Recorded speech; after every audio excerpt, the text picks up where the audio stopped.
This is Lisa and Rue. I'm Lisa, and this is Rue.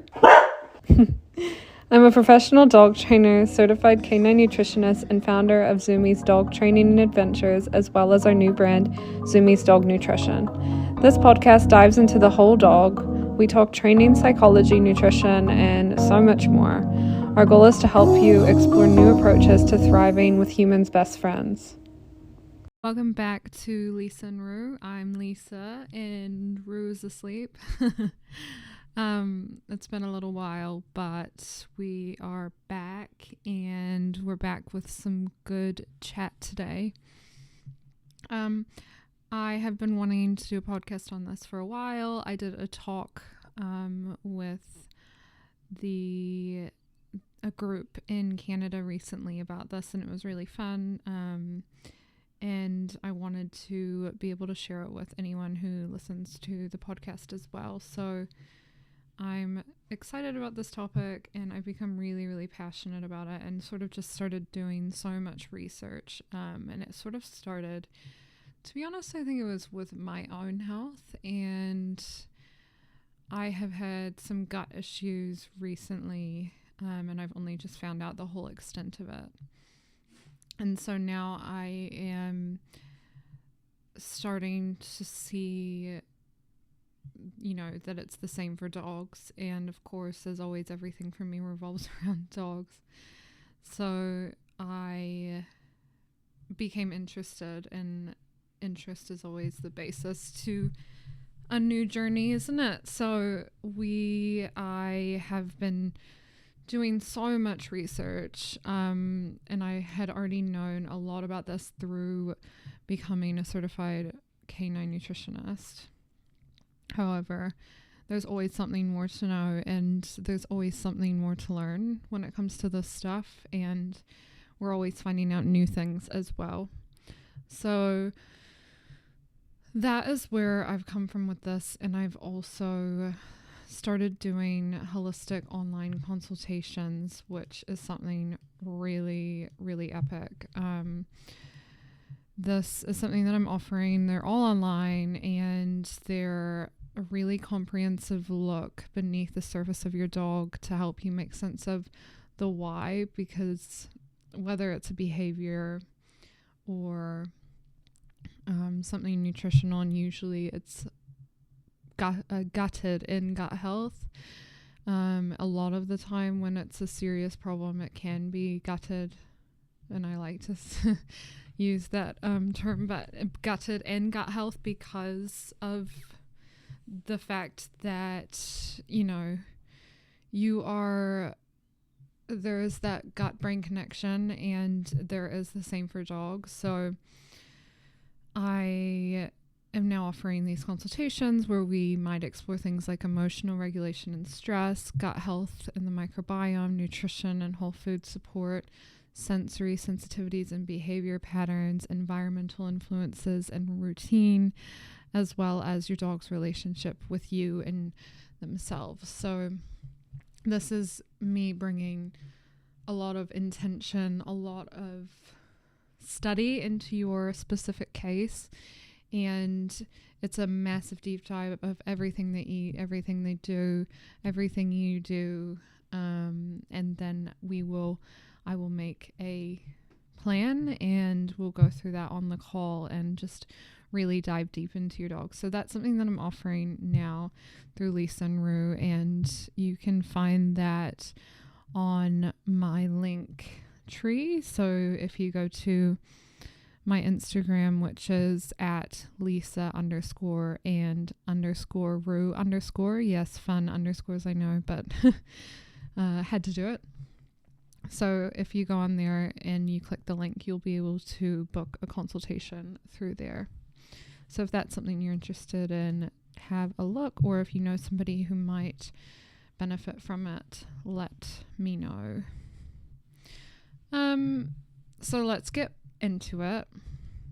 Why gut brain health matters for our dogs is because the two are deeply connected. They're like best friends. If they're not communicating, then one of them is having an issue, or both of them is having an issue. So If you have an imbalance in your gut, it affects your mood and your behavior. Likewise, if you are stressed, it affects digestion. And when I'm saying you, I mean your dog and also you. So the good news is that you don't always need fancy diets to help this. And so that's why I am today not going to talk too much about food. I'm going to talk about little solutions, minor solutions that you can do now without going out and purchasing anything. So let us get into it. What is the gut-brain axis? It is a two-way communication street between the gut and the brain. So you think there's your brain, there's your gut, there is a nerve that connects the two. This is called the vagus nerve. It is also known as an emotional highway. So we know that the gut produces neurotransmitters such as serotonin, dopamine, and GABA, and that these are really rooted in your mood. So serotonin makes up 90%, or is made 90% of it in the gut. So a gut imbalance will cause mood and behavior issues. And in the same way, if you're really stressed out, you will potentially see gut issues such as diarrhea and nausea. And I'm saying you still because this is true to us, and it's also true to our dogs. So if your dog has an unhealthy nervous system, they are then going to have a leaky gut, most likely. So, an unhealthy gut means an anxious brain, which then in turn means behavior issues such as anxiety, reactivity, aggression, mood swings, poor impulse control. Brain function is affected, so training is harder. There's a buildup of waste proteins in the brain. Dysbiosis will disrupt mood and behavior. The calming chemicals like GABA aren't working properly. The immune system is overactivated, which means there's more stress in the body. There is the chance that this leaky gut will then begin to allow harmful substances to enter the bloodstream, which then in turn will worsen behavior. So as we know, the gut and the central nervous system are in constant communication via that vagus nerve. So if your dog's gut is inflamed or out of balance, sorry, there's a mailman here. Just a moment. So then also, on the other hand, if you have that healthy central nervous system, you'll have a healthy gut, potentially, most likely. So a healthy gut means a happy brain and balanced behavior for your dog. It means calm, stable emotions, clear thinking, clear learning. The body clears out waste from the brain properly. The immune system responds in a balanced way. It doesn't overreact. There is the calming brain chemicals like GABA. They're working as they should. And the gut is full of healthy, helpful bacteria. So in terms of the vagus nerve, this nerve is what helps the body to switch between fight or flight and rest and digest. So however strong, responsive this nerve is, will be your dog's vagal tone. So if this tone is strong and responsive, it has a high vagal tone, which means it can easily calm down after stress and return into that rest or digest mode. This means better digestion, better mood, better learning.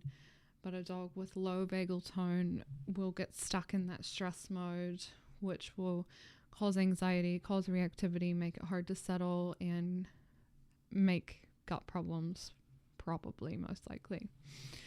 So you can really think of the vagal tone like fitness for your vagus nerve. The stronger the tone, the better your dog can regulate their mood, stress, and digestion. And the weaker the tone, they will be stuck in that stress, poor gut health, and behavior issues.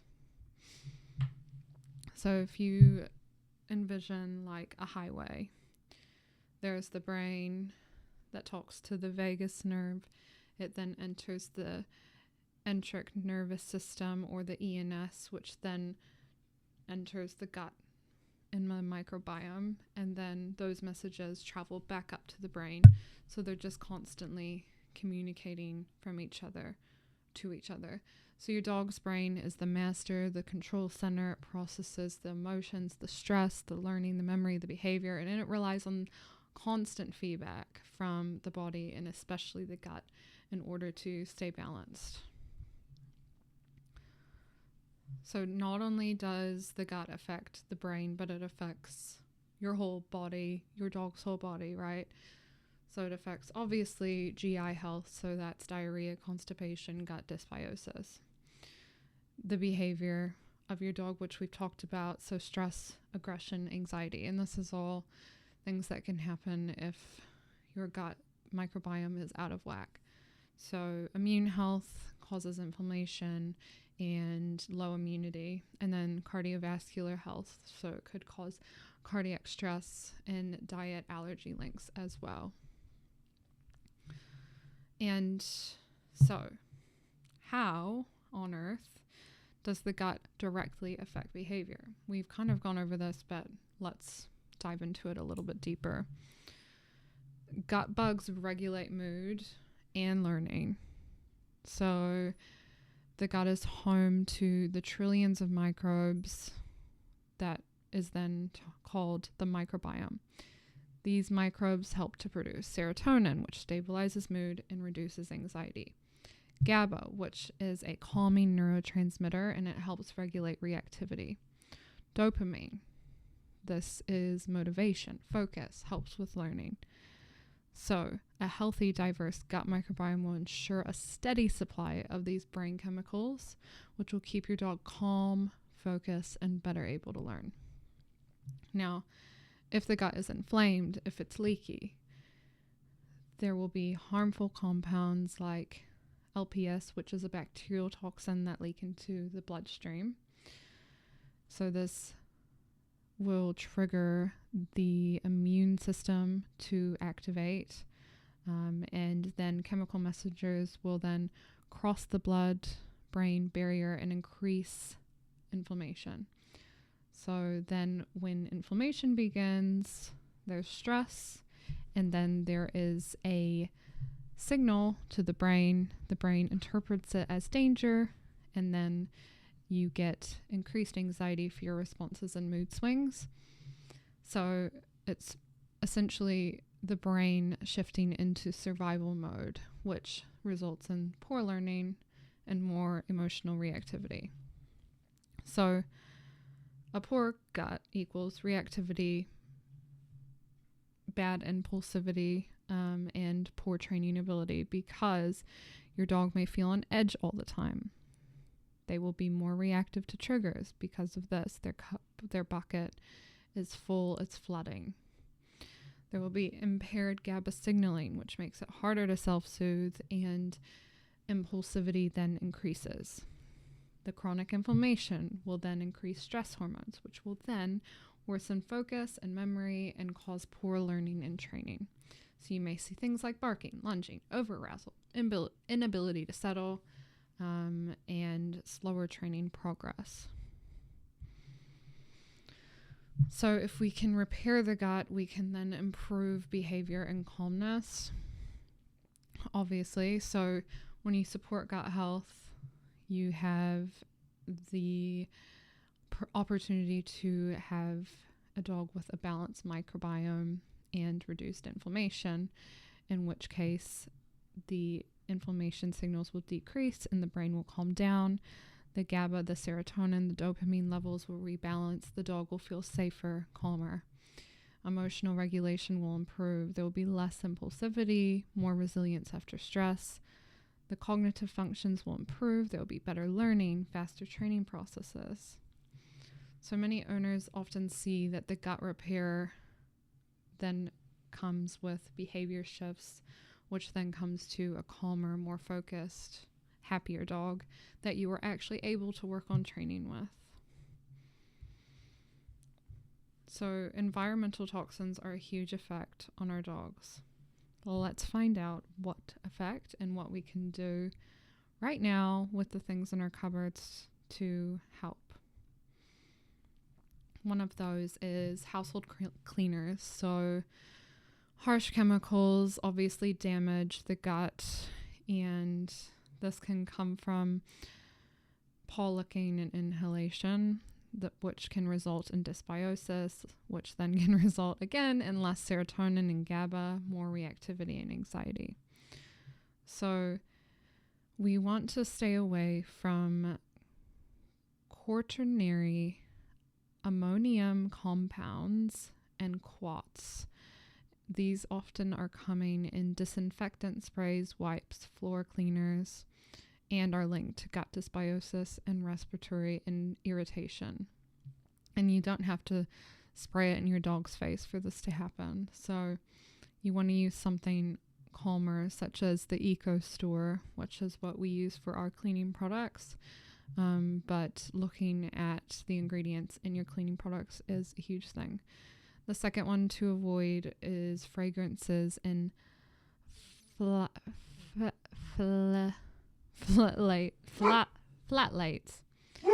which often come in air fresheners, fabric softeners, sprays, and they disrupt the microbiome again. It's okay. It's all right. Come on. And hormone signaling then, causes the gut-brain axis impact. So another big one is avoiding chlorine, so anything with bleach in it. This will damage beneficial gut bacteria. It'll increase permeability when it's absorbed. And finally, ammonia, which is often found in window cleaners and degreasers. This can really disrupt gut lining, especially when inhaled, and then it can cause that inflammation that then causes the stress and causes the anxiety, etc. So now going on to lawn chemicals that you want to avoid. Glyphosate kills beneficial gut bacteria, and dogs can ingest this really easily from just walking on a lawn that has been treated. This can then cause gut inflammation, immune problems, behavioral issues. Glyphosate is also something that you want to avoid off of lawns, or if you know a lawn that has just been treated and you don't know with what, then keeping that lawn from, or keeping your dog from walking on that lawn. This can be found in things like Roundup and similar. So I don't know much about the New Zealand brands, to be honest, because I don't use any lawn chemicals. I refuse to allow anyone to use lawn chemicals around this house because I want none of this risk at all. But this kills beneficial gut bacteria and gut dysbiosis, and in turn behavioral changes. Then there's 2,4-D, which is in many weed killers that alters the gut flora and immune system signaling, and it's linked to increased cancer risk as well. So really trying to avoid that one. Then there's synthetic pyrethroids, which can also be found in some flea and tick sprays for lawns. They are neurotoxic and they impact the gut-brain axis via inflammation once again.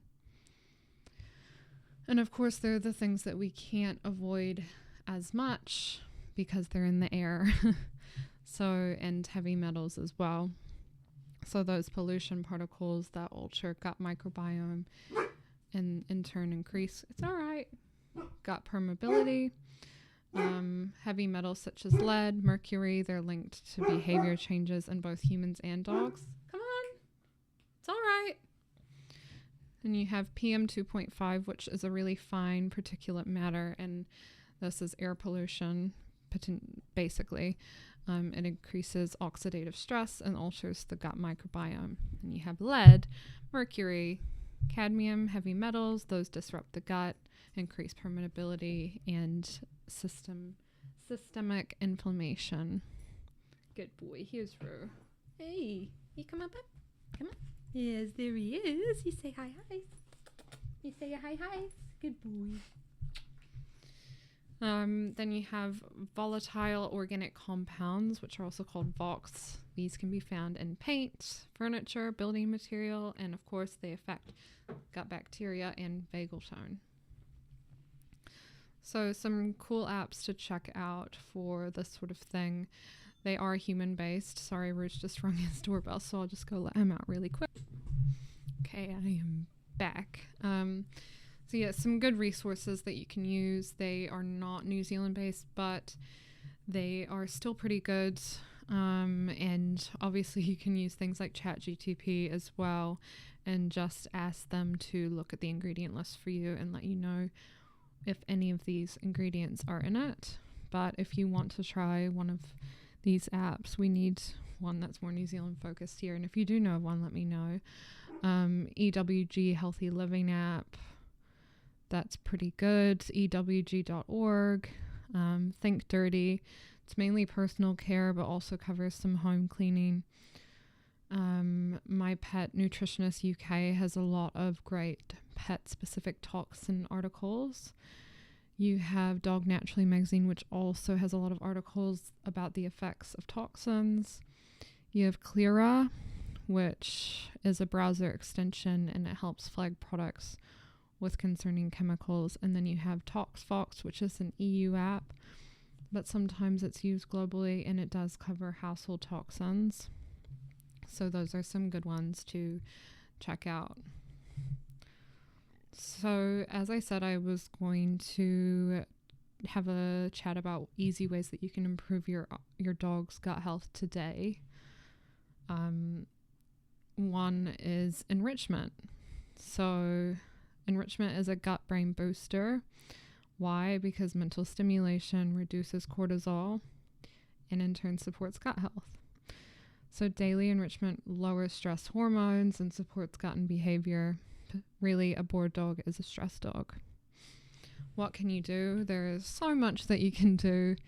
You can do scent walks. These boost dopamine. Sniffy walks, they calm the nervous system. It's like meditation for dogs, sniffing is.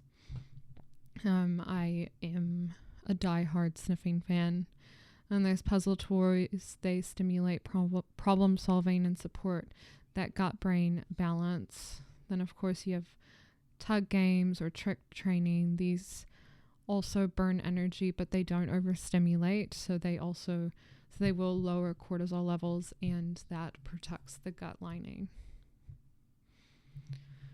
So as I said, I'm a huge sniff fan. So a sniff game that I like to play is literally just scatter feeding. So throwing treats into the grass, teaching your dog to sniff, because sniffing activates the parasympathetic nervous system, which is the rest and digest state, and it lowers the heart rate, and it shifts your dog out of fight or flight and into calm curiosity. So it acts like mindful meditation for your dog, which promotes gut-brain balance.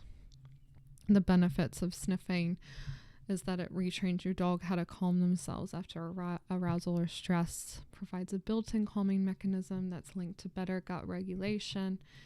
It will relax your dog in less than a minute. Whether or not they will then get overstimulated again, they might. But it does lower their heart rate, and it does divert them from anything that is over-arousing them.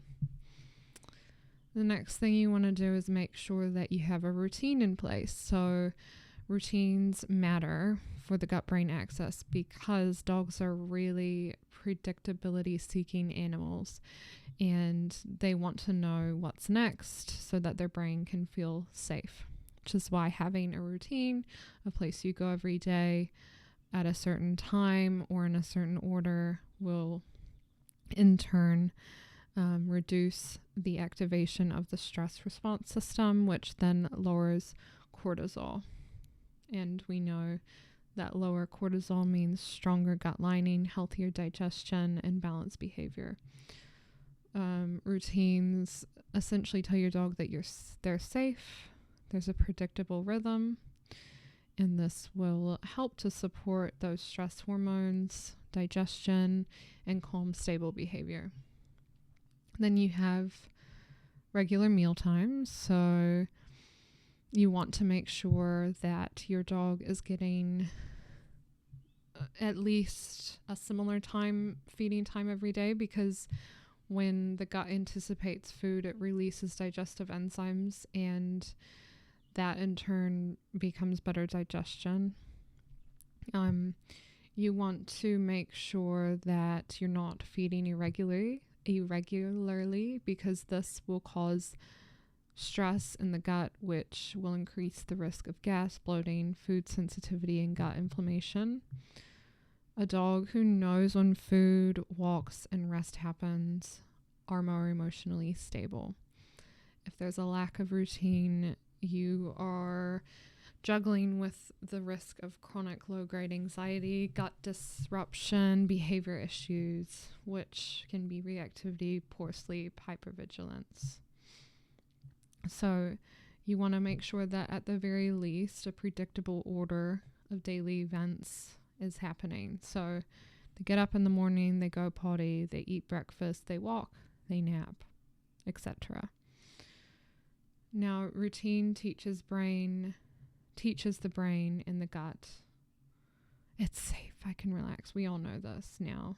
We've been talking about it for the last minute, but just remember, it's much more important to our dogs than it is to us. One moment, I gotta let her inside. So in activating that parasympathetic nervous system, you obviously want to make sure that your dog feels safe and calm. So having a safe space that your dog can access, where they can choose to rest or retreat without being disrupted, is a great way to start this. It teaches self-regulation so that the dog can learn to calm themselves rather than staying in a constant state of hyperarousal elsewhere. If they choose to retreat, then that is activating the parasympathetic nervous system, lowering the heart rate, lowering gut inflammation, and strengthening the gut lining. So without a safe space, dogs may become chronically stressed, which can cause gut dysbiosis and then behavior issues. So a really good example of a safe place is a cozy bed in a low traffic area, or an open crate that the dog associates with safety. It's sort of like a do not disturb zone where, your children, your guests will leave the dog alone when they're there. Another thing that you can, and sometimes works really well for dogs, is sensory solutions. So calming music can lower the heart rate and promote calm breathing and reduce gut-brain stress signaling. Gentle touch, such as slow petting and T-touch, can stimulate the vagal tone, which then can promote the rest and digest and promote gut lining integrity. Chewing and licking stimulates that parasympathetic nervous system again, and things like massage can boost the vagal tone. You don't want to just go in and start massaging your dog when they've never had it before, because that might not actually be relaxing for them, but over time it will. And not all dogs like it either, so keep that in mind. These sensory systems help to support the nervous system toward a calm life, which then directly benefits the gut-brain communication. So prioritizing sleep, huge one. Dogs need 12 to 14 hours of sleep daily. Puppies and seniors need 14 to 18 plus. Sleep is when the body repairs the gut lining and clears the sympathetic nervous system inflammation. Poor sleep increases that gut permeability. It causes more inflammatory compounds leak into the bloodstream, which in turn can worsen the behavior. So chronically sleep-deprived dogs show more reactivity, more poor impulse control, anxiety, gut issues, diarrhea, bloating, and making sure that you protect their sleep will protect their gut health and their behavior as well. Some environmental management tips. Managing your dog's environment will reduce that hidden gut stressor and help their gut-brain system stay balanced. So using pet-safe cleaners will reduce gut-damaging chemical load. Using filtered water will lower chlorine and heavy metals and then support the microbiome. Using hygiene without over-sanitizing means that, some microbiome exposure is good and will promote a healthy microbiome. Having outdoor time, so exposure to natural soil, will increase the gut diversity and boost the immune and mental health as well. So, of course, food is a huge one, and making sure that your dog is getting fresh whole foods, they're getting fiber, prebiotics, healthy fats such as omega-3s, and they're also getting antioxidants has a huge impact on your dog. Every dog is different depending on what is going on in their life, going on in their body. However, the more fresh whole food that you can feed, the better. You want to avoid ultra-processed kibble with lots of starch and fillers. This does promote gut dysbiosis, so if you're using kibble, make sure you're rotating fresh food to support gut diversity. You also want to avoid artificial preservatives, artificial colors, excess carbs, and high-fat, low-fiber diets. And remember that timing is everything, so being able to predict when food is coming will support that gut motility and enzyme production. On that note, always make sure you're introducing food slowly. You don't want to prevent any gut upset. Now, I get the question a lot, should you be using supplements?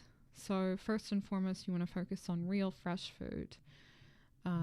Real food provides prebiotics, antioxidants, fiber, healthy fats that the gut and the brain need. And no supplement can fully replace the nutrients and natural compounds found in food. So you do want to prioritize adding gut-friendly whole foods first